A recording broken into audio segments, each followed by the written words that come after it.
বিশ্বকাপের উত্তাপ এখন শুধু মাঠেই নয়, ছড়িয়ে পড়েছে গ্যালারির বাইরেও। হাজার হাজার কিলোমিটার দূরে যুক্তরাষ্ট্রের কানসাস সিটিতে আর্জেন্টিনার সমর্থকদের উন্মাদনা দেখে মনে হচ্ছে যেন পুরো শহরটাই রূপ নিয়েছে ছোট্ট এক আর্জেন্টিনায়।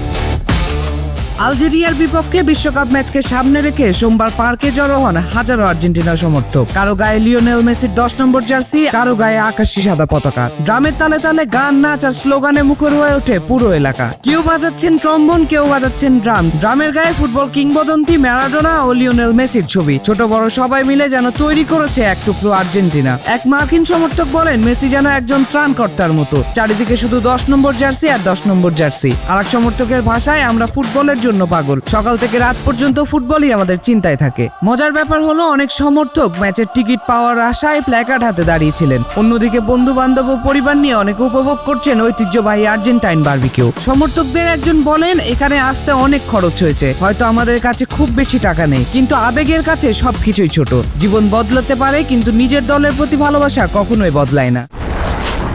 হিউস্টনে রকিং টেস্টি, সীমানা ছাড়াও নিজেকে হারাও। বিশ্ব চ্যাম্পিয়ন আর্জেন্টিনার ম্যাচের আগে কানসাস সিটিতে যে উৎসবের আমেজ তৈরি হয়েছে, তা দেখে একটাই কথা বলা যায়, ফুটবল শুধু একটি খেলা নয়, এটি কোটি কোটি মানুষের আবেগ। জুবাইর ইনাম, নিউজ 24।